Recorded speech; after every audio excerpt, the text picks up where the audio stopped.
Hai guys,ខ្ញុំនៅកន្លែងអ្នកគ្នាមកបន្តខ្ញុំដល់ទៀតហើយឥឡូវដូចជាបានអ្នកមើលអស់លីងហ្មងចង់បើសិនជាអ្នកគ្នាភ្លេចវគ្គមួយចូលទៅមើលវគ្គមួយសិនទៅដោយសារតែវគ្គនេះគឺជាវគ្គ2ទេកុំភ្លេចជួយ like និង share ក៏ដល់ញ៉ាំមួយផងណាយើងដឹងហើយថាកាលពីវគ្គមុនហ្នឹងភ្លេចពីទាំងអស់ហ្នឹងក៏បានតែពួកក្រុមអាសហ្នឹងស្លាប់ពី3 4នាក់ចឹងទៅហើយពេលនោះដែរមានបរិមម្នាក់ទៀតក៏បានកាន់នៅភ្លើងដើរចូលមកហើយក៏បានឃើញគ្នារបស់គេស្លាប់អីចឹងទៅអ្នកនរគ្នាដែលមិនចាំយូរទេរីម៉ាក៏បានទិញកំភ្លើងរះយើទៅដាក់គេតែម្ដងតែសារតែកំភ្លើងនឹងរះហើយបានខ្ញុំនិយាយថារះយើពេលនេះអភរីម៉ាកំពុងតែបញ្ចេញស្នាដៃបាញ់កំភ្លើងរបស់គេហើយខ្ញុំមិនដឹងថាគេធ្លាប់ជាបលិចពីមុនមកឬយ៉ាងណាទេដោយសារអីគេជំនាញបាញ់កំភ្លើងដែរហ្នឹងបន្ទាប់មកគេក៏បានទិញកំភ្លើងនោះរះយើទៅដាក់ក្រុមពួកអាសដែលឈរនៅទីនោះ3 4នាក់ឲ្យស្លាប់ដេញខ្ទេចខ្ទាំឈាមពេញនឹងអីចឹងទៅហើយគ្នាគេ4នាក់ទៀតហ្នឹងក៏រីម៉ាអត់បាញ់ដែរហើយបន្ទាប់មកគេក៏បានបោះក្រប3ផ្សែងពុលអានឹងប្រៀបដូចជាក្រប3ផ្សែងពុលបើសិនជាយើងហត់តើយើងអាចស្លាប់អីចឹងណាអ្នកគ្នាចឹងហើយពួកនោះកំពុងតែខ្ទប់ច្រមុះចឹងទៅរីម៉ាក៏ឆ្លៀតឱកាសយកកំភ្លើងបាញ់សំឡោកគេចោលតែម្ដងយំតែអភរីម៉ានេះដៃធំមិនណយដែរហ្នឹងណាមកក្រុមអាសម្នាក់នេះវិញក៏បានលាក់ពួនហើយក៏បានដឹងថាប៉ូលីសកំពុងតែតាមដានពួកគេហើយរកយកដំណឹងហ្នឹងទៅប្រាប់គេស្រាប់តែអភរីម៉ាហ្នឹងក៏បានមកពីក្រៅហើយបាញ់គេហ្នឹងស្លាប់តែម្ដង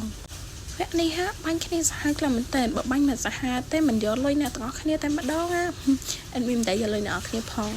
ពេលនេះអភៈម្នាក់ទៀតក៏បានបាញ់ដែរជួមទៅមិនបាញ់តែប៉ូលីសម្នាក់ពីរនាក់ទេក៏បាញ់ទាំងអស់គ្នាដោយសារអីក្រុមឃាតករវាច្រើនខ្លាំងមែនតើអ្នកទាំងអស់គ្នាកញ្ញាម្នាក់នេះក៏គេជំនាញខាងបាញ់កំភ្លើងដែរបានគេហ្នឹងបានមកសហការជាមួយនឹងប៉ូលីសអូមហើយសរសើរប៉ូលីសទាំងអស់ហ្នឹងហើយគឺមានជំនាញខ្លាំងមែនតើលាក់ពួនលាក់អីលបបាញ់លបលួចអីចឹងទៅគឺជំនាញខាងប៉ូលីសហ្នឹងតែម្ដងតែប៉ូលីសអន្តរគ្រឿងមួយគឺរឿងអត់ចេះប្រើក្របបែកហ្មងណាបានអពរីម៉ាមួយប្រើក្របបែកអ្នកគ្នាមើលវីដេអូមុនដឹងហើយពួកអីប៉ូលីសមិនតែប្រើក្របបែកទេឥឡូវយើងមកមើលក្រុមអាសនេះវិញវាកំពុងតែសោយសក់នឹងការជប់លៀងរបស់វាអីចឹងទៅ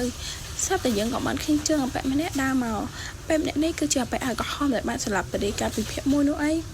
គេក៏បានមកដល់ទីជំរំនោះដែរហើយគេឆ្ងល់ថាចេះមិនបានកូនចៅរបស់ពួកគេហ្នឹងស្លាប់ដេញចឹងដោយសារកាត់ក្តី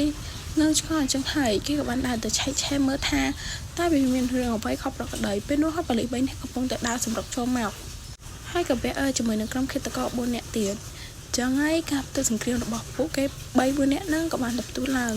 ណាគេឈ្នះអ្នកគ្នាដឹងហើយអូនឆ្មាតប៉ូលីសឈ្នះតើកំពុតក្រុមឃាតករសោះឥឡូវមកមើលអពម្នាក់នេះវិញកំពុងតែយាមឡានហើយព្រួយឡានហ្នឹងគឺជាឡានមនុស្សនឹងឯងពេលនេះយកមកឃើញរីម៉ាដោអើហើយតែមិនដោអើទេមិនសួរប៉ូលីសបាញ់ច្រឡំអីចឹងទៅគេបានដោអើពាក់អើគេកាលពីដើមរឿងនឹងឯងអ្នកគ្នាហើយគេបានដោកំភ្លើងនៅប្រើកំភ្លើងខ្លីផងដែរណែបាញ់តែមួយគ្រាប់ទេចាគឺត្រង់ផ្លាញ់ងាប់មួយសអ្នកគ្នា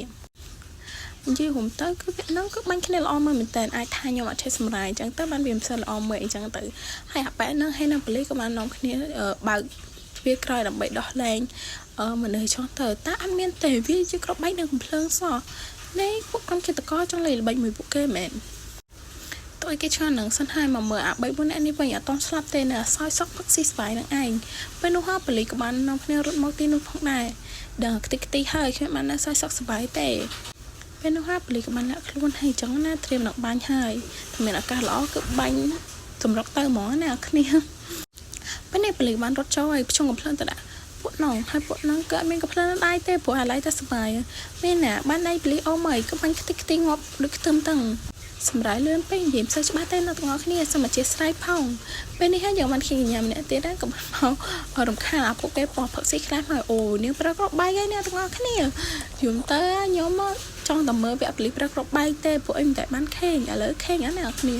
ឥឡូវយើងមកមើលក្រុមឃាតករ4នាក់នេះបាញ់មួយប៉ូលីស4ស្មើ5ស្មើនេះអ្នកគ្នាបាទគឺចាញ់ប៉ូលីសម្ដងហើយមិនឈ្នះប៉ូលីសឥឡូវចាញ់ប៉ូលីសពេលនេះអាប៉ែរីម៉ាហើយនៅប៉ូលីសម្នាក់ទៀតកំពុងតែរករើមើលមនុស្សរើខេងហើយគឺមនុស្សម្នាក់នៅក្នុងឡានមួយទៀតសោះហើយពួកគេក៏បានជួយមនុស្សម្នាក់ចេញមកទៅដែលគឺជាមិត្តភ័ក្តិរបស់រីម៉ាហើយនឹងមិនមែនជាមិត្តភ័ក្តិរបស់រីម៉ាគឺប្រជាជនដទៃទៀតដែលត្រូវពួកក្រុមហ្នឹងចាប់ចម្រិតយកមកអីចឹងទៅនៅទាំងអស់គ្នាហើយពួកនោះក្រោយពីបានរួចចេញហើយគឺរត់ស្វេស្វារម៉ែរអើតែម្ដងអត់មានខ្លាចប៉ូលីសបាញ់ឃាតករបាញ់ទេឥឡូវប៉ូលីសកំពុងតែស្វែងបាញ់រកឃាតករអីចឹងហើយឃាតករក៏ចាប់ផ្ដើមត្រៀមអាវុធកំភ្លើងម្នាក់មួយហើយអូណាគេប្រើក្របបែកផ្សេងពោលទៅដោយសារតែកំពុងតែអីនេះចឹងទៅប៉ូលីសស្រីក៏មានឱកាសប៉ូលីសស្រីនេះក៏មិនណយដែរណាគ្នាចេះប្រើក្របបែកប្រើអី យំតើពលិអត់សូវប្រើក្របបែកបើសិនជាប្រើក្របបែកងាប់ទាំងអស់គ្នាមិនបានវាក់តមើលទៀតអូណាគេបើក្របបែកមកទៀតហើយចាផ្ទុះផាំងដូចភ្នំភ្លើងចឹងផ្ទុះទងហ្គាសហ្នឹងងាប់តាំងប៉លិសងាប់តាំងឃាតករយ៉ាមកប្រេះនេះពុកពេញទៅដោយសាកសពតែម្ដងហើយអ្នកទាំងអស់គ្នាចឹងហើយបើមានឱកាសអ្នកគ្នាទៅលេងអត់សម្រាប់អេដមីនទៅលេងទេព្រោះខ្លាចខ្មោចទាំងអស់ហ្នឹងឡើងគ្មានណាគេឡើងទេធ្វើអត់ពេលមកប៉លិសក៏បានរត់ទៅណាទៀតក៏យើងមិនដឹងដែរអញ្ចឹងហើយមានចាំមើលសិនតែមិនបាច់ឲ្យខ្ញុំចាំមើលកណ្ដាស់គ្នាដឹងដែររត់បាញ់ឃាតករនឹងឯងពួកអីពេលតែកាមកសម្រាប់ឃាតករបើមិនបាញ់ឃាតករឲ្យបាញ់អីពេលនោះព្រលឹមនេះទៅក៏បាននិយាយមួយរីម៉ាហើយរីម៉ាក៏បាននិយាយជួយឆ្លងថាប៉ែនឹងវិញដែរជាប៉ែមួយទៀតក៏បានតម្រង់កំភ្លើងត្រូវអាប៉ែរីម៉ាភ្លេចខ្លួនអញ្ចឹងហើយដឹងគេបាញ់ត្រូវអត់ទៅវ៉ាវតក់ឈាមមកតំណក់2តំណក់3តំណក់ឲ្យអ្នកគ្នាហើយក្រុមឃាតករ3នេះក៏បានដើរសម្រុកចូលទៅរកណាគេអ្នកគ្នារើមើលរីម៉ាមែនណាអូវ៉ាវគឺជារីម៉ានឹងឯងអ្នកគ្នាគឺបាញ់ទម្លុះភ្នែករបស់រីម៉ាហើយរីម៉ាក៏យកដៃរបស់គេទប់ភ្នែកយ៉ាងឈឺចាប់តែម្ដងហើយឈាមមកក៏ហមមកច្រើនដែរហើយប៉ែម្នាក់នោះរឹបផ្លាយជីវិតរបស់រីម៉ានៅតំណឹងហើយតែប៉ែរីម៉ានេះអត់មានខ្លាចមានអីទេគេឲ្យនិយាយពាក្យចង់ក្រៅអត់មាននិយាយអីទេធម្មតាតែម្ដងណាពេលនោះយើងបានឃើញប៉លីម្នាក់ទៀតដែលបាននិយាយមួយរីម៉ាមិញហ្នឹងក៏បានសម្រាប់ពួកនោះខ្ទេចអស់ទៅហើយរីម៉ាមកគេចំហមាត់អីអាណាគេក៏មកជួយអញលឿនតាន់ពេលវេលាម៉ែឥឡូវយើងមកមើលក្នុងព្រៃទៀតសិតតែសាកសពតែម្ដងតែណាក៏ឃើញសាកសពដែរហើយអានេះជាមេខ្លោងខែសក់ពណ៌ក្រហមកំពុងតែបាច់គ្នាជាមួយនឹងប៉លីហើយយំតែអាមេខ្លោងហ្នឹងគឺមិនចេះងាប់មិនទេគឺសាហាវហ្មងហើយប៉លីក៏អត់ហ៊ានស្រួលចាញ់ក្រុមអាសននឹងផងដឹងពួកអីតើមានប៉លីអូមកល្អមើលឆ្នេះចាយើងមិនដឹងចឹងហើយមានចាំមើលពួកគេបាញ់គ្នាទៅវិញទៅមកអីចឹងទៅខ្ញុំមិនហ៊ានដាក់សម្លេងកំភ្លើងទេខ្លាចជាប់ copyright ណាគ្នាពេលនេះអាប៉ែរីម៉ាក៏បានរំរបស់ឲ្យដែរហើយគេក៏បានថាគ្នាជាមួយអាប៉ែមួយទៀតខ្ញុំមិនហ៊ានដាក់ឈ្មោះទេខ្លាចអ្នកគ្នាច្រឡំព្រោះឈ្មោះច្រើនពេញអ្នកគ្នាមិនចាំអាប៉ែរីម៉ាហ្នឹងក៏បានបើកឆាកមកណាលេងម្នាក់ហ្នឹងហើយគេក៏បានចូលអញ្ចឹងដើម្បីបឆោតហើយគេក៏បានកវិញកំភ្លើងបោះចោលមានន័យថាគេចង់សំចោះចាញ់អីចឹងទៅអ្នកទាំងអស់គ្នាហើយក្រុមឃាតករឆ្ងល់ដែរតបបាញ់ផងចង់ចាញ់អីណាកំពិតហើយវាគ្រាន់តែជាល្បីរបស់រីម៉ាតែប៉ុណ្ណោះហើយពួកនោះក៏បានបាញ់កំបបាក់និយាយដែរនិយាយពីប៉ែរីម៉ាទៅចេញក្រុមអាប៉ែអាវក្រហមណាវិញ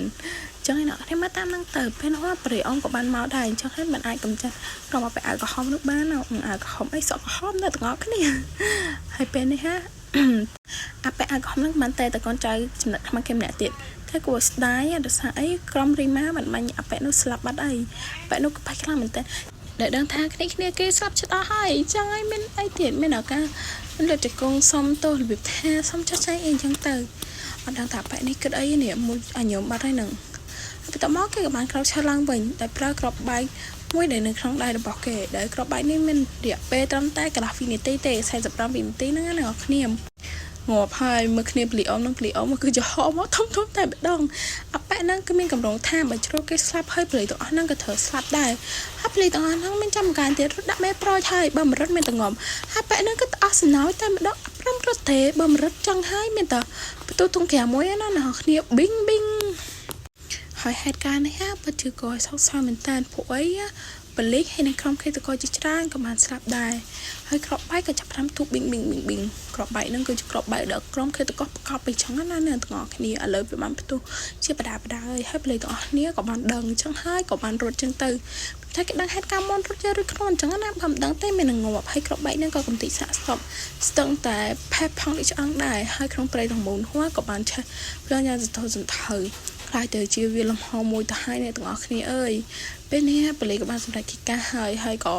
ជួយក្មេងសិក្សានុសិស្សដូចជាមិត្តភ័ក្តិរបស់រីម៉ាអញ្ចឹងទៅហើយរីម៉ានេះដូចជាមនុស្សសម្ងាត់មិនទេណាទាំងអស់គ្នាជាប្រជាជនធម្មតាទេប៉ុន្តែបើកែបាញ់កំភ្លើងទៀតហើយមិនចេះខ្លាចស្លាប់ទៀតពេលនេះមិត្តភ័ក្តិរបស់រីម៉ាម្នាក់ក៏បានមកសួរសុខទុក្ខរីម៉ាតែចាំនាងអត់នាងឈ្មោះអីក្រោយពីនាងសួរសុខទុក្ខរីម៉ាក៏ញញឹមយ៉ាងសប្បាយចិត្តព្រោះអីមានអ្នកខាតអញ្ចឹងទៅហើយរឿងយើងក៏មានតែប៉ុណ្្នឹងដែរហើយកុំភ្លេច like វីដេអូខ្ញុំម្នាក់មួយផងបាយ